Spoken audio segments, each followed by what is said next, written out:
मौलाना आज़ाद college Ranchi में नियुक्ति प्रक्रिया में अवैध तरीके से हो रही धांधली के संदर्भ में, जैसा कि मैं पहले भी कह चुका हूं कि 2016 में विज्ञापन निकाला गया कॉलेज की तरफ से। लोगों ने काफ़ी तादाद में फॉर्म फिलअप किया, कोई कार्रवाई नहीं हुई। 2019 में लीडिंग अखबार में विज्ञापन दिया गया, 500 रुपये डीडी के साथ लोगों ने फॉर्म फिलअप किया, जो भी एप्लीकेंट थे, कोई कार्रवाई नहीं हुई।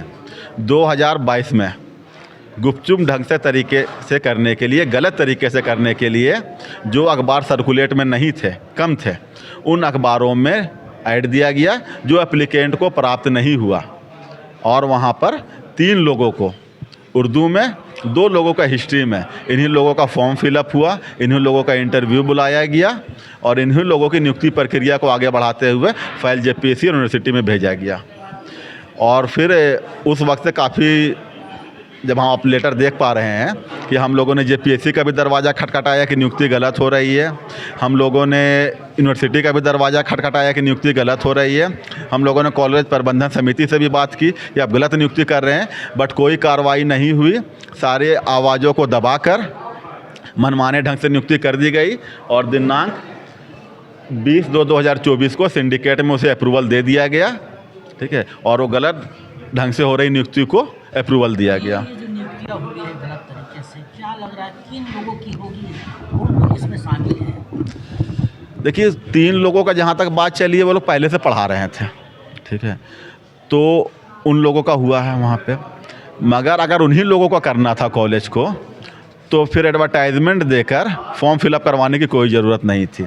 आपने बाज़ाब्ता एडवर्टाइजमेंट दिया, गड़बड़ी जो की है वो कौन? कॉलेज प्रबंधन समिति, अब क्या हो चुकी नियुक्ति रद्द की जाए, नियुक्ति रद्द की जाए और टोटल पोस्ट, तकरीबन 30 पोस्ट है लेक्चरर के, तमाम पोस्ट में फ्रेश ढंग से विज्ञापन निकाला जाए, ठीक है, और जो भी एप्लीकेंट फॉर्म फिलअप करते हैं सभी का एपीआई स्कोर यूजीसी और रांची यूनिवर्सिटी के गाइडलाइन के अकॉर्डिंग निकाला जाए और फिर उन्हें इंटरव्यू में बुलाकर जिनका मेरिट में होता है उनको आप नियुक्ति कर दें, हम उनके साथ हैं। नहीं होता है तो क्या करेंगे? हम लोगों को आखिरी रास्ता बचता है हाईकोर्ट जाने का, और अगर बातें हमारी नहीं सुनी जाती है तो मैं बहुत जल्द हाईकोर्ट जाने की तैयारी कर रहा हूँ।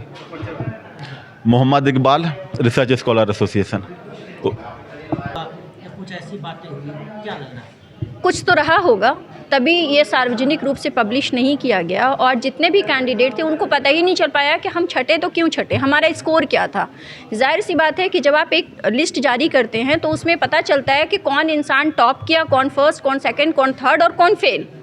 ये तो लिस्ट ही जारी नहीं हुआ ना, वो पब्लिश ही नहीं हुआ, तो ये एक डार्क में रखी गई चीज़ है जिसको कि सार्वजनिक किया जाता, बाज़ाब्ता सबको बुलाया जाता, इंटरव्यू होता तो चीज़ें साफ़ हो जाती। वो नहीं है तो जाहिर सी बात है कि इंसान को अंदेशा होता है कि कुछ तो है मामला, तभी सिर्फ 3 लोगों को विदाउट इंटरव्यू, विदाउट कुछ भी रूल फॉलो किए इस तरह से किया गया।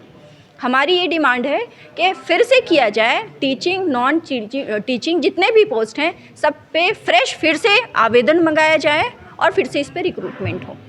जो अहल हैं उनको नौकरी मिले, कोई भी हो सकता है इसके लिए। शगुफ्ता बानो, रिसर्च एसोसिएशन।